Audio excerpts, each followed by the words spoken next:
नमस्कार, मानस Mishra one news India में आप सभी का बहुत बहुत स्वागत करता हूं। हमारे देश की न्यायपालिका जो सबसे साफ सुथरी मानी जाती है, लेकिन उसी न्यायपालिका पर कई ऐसे केसेज आते हैं जो धब्बे लगा जाते हैं। और उसी क्रम में एक केस आया है जो है मुंबई का, जहां जज को 25 लाख रुपए की डील हुई थी एक प्रॉपर्टी के मामले में, और 15 लाख रुपए लेते हुए कैसे पकड़े गए हैं जज के क्लर्क साहब, और क्या है पूरा पूरा पूरा मामला आपको दिखाएंगे। और यहां पर आप चीफ जस्टिस ऑफ इंडिया, जो अब तक अगर बात करें देश भर में इतने भ्रष्टाचार के मामले जजों पर आते हैं, लेकिन कोई भी अंतिम मुकाम तक नहीं पहुंचता है, उनको बीच में ही बरी हो जाते हैं या किसी न किसी तरह से उनके ऊपर कहीं ना कहीं छूट मिल जाती है। इसका सबसे ज्यादा जो जीता जागता नमूना जो है आज का है, वो है जस्टिस यशवंत वर्मा का, जिसके घर 15 करोड़ रुपए कैश, जो कि जलते हुए, जिसकी विजुअल से लेकर सब कुछ मिला, लेकिन आज तक उस मामले में एफआईआर तक दर्ज नहीं हुई, जबकि एक उपराष्ट्रपति को देश ने गवा दिया, जो उपराष्ट्रपति पूरे उस मामले पर बोलते रहे। यहां बात कर रहे हैं जगदीप धनखड़ की।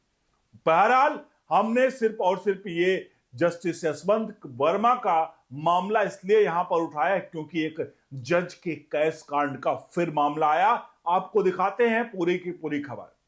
अनुरोध करेंगे, देश की न्यायपालिका पर 140 करोड़ देशवासियों का भरोसा है, लेकिन कुछ ऐसे केसेज आ जाते हैं जहां उस भरोसे को वो तार तार कर देते हैं। वही ये मामला है मुंबई के, जहां पर मुंबई में कैसे एक प्रॉपर्टी विवाद को लेकर के पूरा का पूरा प्रॉपर्टी को, मतलब इसको लेकर के जज साहब डील करवा रहे थे कैश में, और वो घूस जब वहां पर साफ तौर पर घूस देने के लिए जब पार्टी पहुंची, तो एंटी करप्शन ब्यूरो की टीम पहुंचती है और रंगे हाथों पकड़ती है। बढ़ते हैं खबर की तरफ। अनुरोध करेंगे कमेंट बॉक्स में अपनी राय प्रतिक्रिया जरूर दीजिएगा और वीडियो को लाइक शेयर जरूर करेगा। मैं आपको पूरा मामला थोड़ा सा बता देता हूं। मामला है मुंबई का, जहां पर मालगांव जो कोर्ट है वहां पर उसके क्लर्क जो हैं वासुदेव, जो हैं चंद्रकांत वासुदेव, जिनको 15 लाख रुपए रिश्वत लेते हुए पकड़ा गया है। और ये 15 लाख रुपए जो ये रिश्वत ले रहे थे, वो जज जो हैं, वो जज काजी नाम था, उनके लिए ले रहे थे।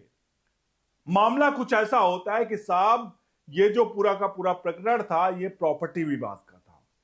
एक व्यापारी, प्रॉपर्टी के व्यापारी थे, उनकी पत्नी के नाम कोई प्रॉपर्टी थी जिसको लेकर के डिस्प्यूट था। उस डिस्प्यूट को लेकर के जो पार्टी है उसको काजी के क्लर्क जो है, जज काजी के क्लर्क जो हैं वासुदेव जो हैं, वो उसको बुलाते हैं और कहते हैं मैं आपके मामले में फैसला करवा दूंगा, आपको 25 लाख रुपए देने हैं। इसको लेकर के जो वकील थे जिनके वाइफ के ऊपर केस था, वो कहते हैं कि मेरे पास इतनी बड़ी रकम नहीं है, मैं आपको पैसा नहीं दे सकता हूं। इसके लिए वो एक कॉफी कैफे में एक मीटिंग रखते हैं, जहां क्लर्क और वो वकील वहां जाते हैं, लेकिन वहां पर वो साफ मना कर देते हैं कि मेरे पास 25 लाख रुपए कैश नहीं है कि मैं आपको दे पाऊं। उसके बाद क्या होता है, उसके बाद ये वासुदेव जो क्लर्क हैं, वो लगातार मुवक्किल को, यानी जो प्रॉपर्टी जिनकी वाइफ का विवाद था, उनको फोन करते हैं।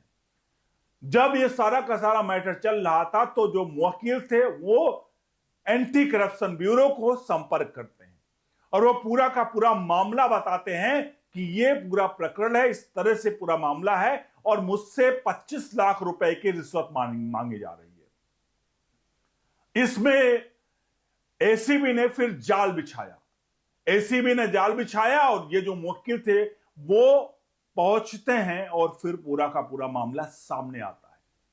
इसमें जो रिपोर्ट्स आई उसमें कहा गया है कि जो चंद्रकांत वासुदेव हैं, उन्होंने 25 लाख रुपए, जो क्लर्क है उन्होंने 25 लाख रुपए मांगे थे। उन्होंने उनसे कहा था मुवक्किल से, जो प्रॉपर्टी विवाद जिसका था, कि आप 25 लाख रुपए हमें कैश दीजिए, इसमें से 15 लाख रुपए जज काजी को जाएंगे और 10 लाख रुपए मैं लूंगा और आपके मामले का मैं निपटान करवा दूंगा।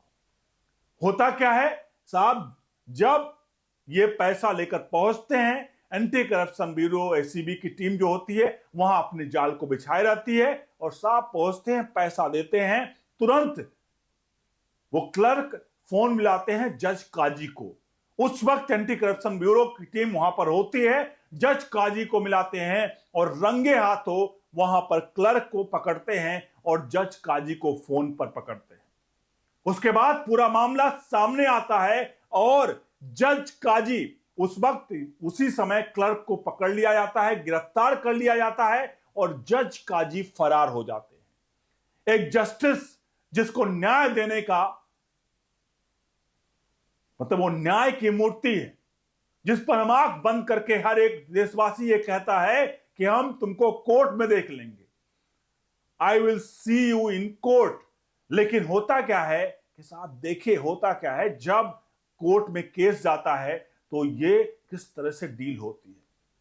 अब ये छोटा मामला आपको लग रहा होगा कि चलो ठीक है एक मामले में ले लिया, अब सोचिए खेल कैसे हो रहे हैं। जज कभी अपने पास अपने हाथों से पैसे नहीं लेते हैं, वो अपने जो उनके जरिए उनके जो लोग हैं उनके जरिए वो पैसा लेते हैं और डील करवाते हैं। क्लर्क डील करते हैं, बाबू डील करते हैं, ऑफिशियल वो डील नहीं करते हैं और पैसा उनके घर पर कैश पहुंच जाता है। यूं ही नहीं, जस्टिस यशवंत वर्मा के घर 15 करोड़ रुपए कैश की बात कही गई। यह आरोप है, लेकिन फिर भी फायर ब्रिगेड की टीम जिसकी वीडियो बनी, विजुअल्स बने, उसके visuals chief justice of India तक पहुंचे, कार्रवाई के लिए बात कही गई, सुप्रीम कोर्ट ऑफ इंडिया की वेबसाइट पर वीडियो अपलोड की गई। बाद में क्या होता है, सब कुछ टाइम फिश। अब आप इस पूरे मामले में आप खुद बताएं कि आखिरकार ये एक मामला नहीं है, ये मामला इस तरह से कई हैं। इसको लेकर के सुप्रीम कोर्ट के वकील अश्वनी उपाध्याय क्या कुछ कह रहे हैं, आप सुन लीजिए। इस साल मार्च के महीने में दिल्ली हाई कोर्ट के जज यशवंत वर्मा के यहां नोटों के बोरे मिले थे, नोटों की गड्डियां मिली थी। और अब नवंबर के महीने में महाराष्ट्र के मुंबई में एक जज साहब के यहां नोटों के बंडल मिल रहे हैं। एजाजुद्दीन काजी उनका नाम है और उनका जो क्लर्क था चंद्रकांत वासुदेव, वो उनके लिए डील किया करता था। काफी दिन से भ्रष्टाचार करते आए होंगे, पकड़े अब पहली बार गए हैं। जमीन के विवाद में 25 लाख रुपए मांग रहे थे।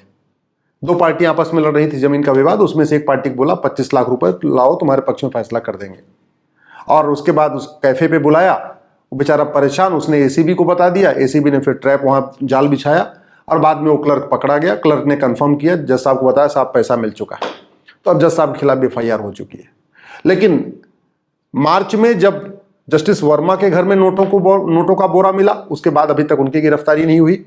और ये जज पकड़े गए वो एजाजुद्दीन काजी, क्लर्क तो जेल गया लेकिन ये जज साहब अभी तक जेल नहीं गए।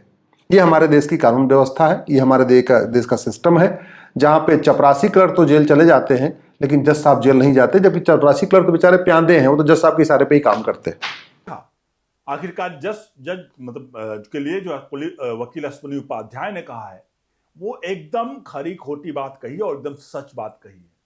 हमारे देश की न्यायपालिका की स्थिति ये आजकल ये है कि हम और आप जहां भरोसा करते हैं कि हम कोर्ट में जाएंगे, आखिरकार 5.25 करोड़ केस, 5.35 करोड़ रुपए माफ कीजिएगा केस जो है, 5.35 करोड़ केस आखिरकार देश भर में पेंडिंग क्यों है? इसके मेन कारण क्या है? और आज चूंकि किसी भी जज पर FIR नहीं हो सकती है, उस पर जब तक चीफ जस्टिस ऑफ इंडिया उसको लेकर के अपनी सहमति नहीं बढ़ते हैं तो तब तक FIR नहीं हो सकती है। और आपको एक बात और कह दूं मैं आपको, जिसमें शायद इस बारे में कि chief justice of India justice Yashwant Verma के केस में भी उन्होंने पत्र लिख दिया, सब कुछ कर दिया, लेकिन हुआ क्या? 0 सन्नाटा। यानी कि पूरे के पूरे केस में जो उपराष्ट्रपति जगदीप धनखड़ हर मोर्चे पर बोलते रहे, हर मंच पर बोलते रहे, संसद में वो लोग महाभियोग को लेकर के तैयारी चल रही थी, लेकिन अचानक से उनका इस्तीफा आ जाता है और उसी शाम वो महाभियोग की तैयारी कर रहे थे कि वो जज साहब पे महाभियोग की तैयारी थी। क्या मामला था? राजनीतिक था या नहीं था? क्या चीजें थी? ये तो बात का विषय है। लेकिन जब कोई भी न्यायपालिका से टकराया है, उसका हाल जो हुआ है वो उसके सबसे लेटेस्ट उदाहरण जो है वो है कौन? वो है हमारे देश के पूर्व उपराष्ट्रपति जगदीप धनखड़, कानून मंत्री पूर्व किरण रिजिजू, जो खुलेआम कॉलेजियम के लिए चैलेंज बोल दिया उन्होंने। आज वो कॉलेजियम के लिए चैलेंज तो बोला, लेकिन आज वो एक्स कानून मंत्री हैं। ये नहीं, इसलिए नहीं एक्स कानून मंत्री की सरकार चली गई, सरकार सत्ता में है, लेकिन वो एक्स कानून मंत्री हो गए क्योंकि उन्होंने कॉलेजियम को लेकर के न्यायपालिका के खिलाफ आवाज उठाई। जो न्यायपालिका के खिलाफ आवाज उठाया है वो अब एक्स तक एक्स ही रह गया है। अब सोचिए कि आखिरकार ऐसा क्यों हो रहा है। देश के बड़े बड़े वकील, जहां पर पूर्व सीजीआई डीवाई चंद्रचूड़ ने कहा कि कोर्ट में हमारे फोरम शॉपिंग होती है। फोरम शॉपिंग कैसे होती है? शॉपिंग बिना पैसे के तो नहीं होती है। अब पूर्व CJI chief justice of India DY Chandrachud हैं तो सीधे नहीं कहेंगे भैया कि पैसा लेकर के शॉपिंग हो रही है। डील बड़ी है। और वहां पर वो कपिल सिब्बल का जिक्र करते हुए बोला था उन्होंने। आप सभी से अनुरोध है, इस पूरे प्रकरण पर अपनी राय प्रतिक्रिया जरूर दीजिएगा और वीडियो को लाइक शेयर जरूर करिएगा। यह वीडियो हर एक फोन तक पहुंचनी चाहिए, क्योंकि हमारे देश की न्यायपालिका जिस दिन सुधर गई, भारत की जीडीपी में 2 से 3% ग्रोथ और देखा जाएगा। भारत की अर्थव्यवस्था मजबूत होगी क्योंकि समय पर हमारे यहां फैसले होंगे।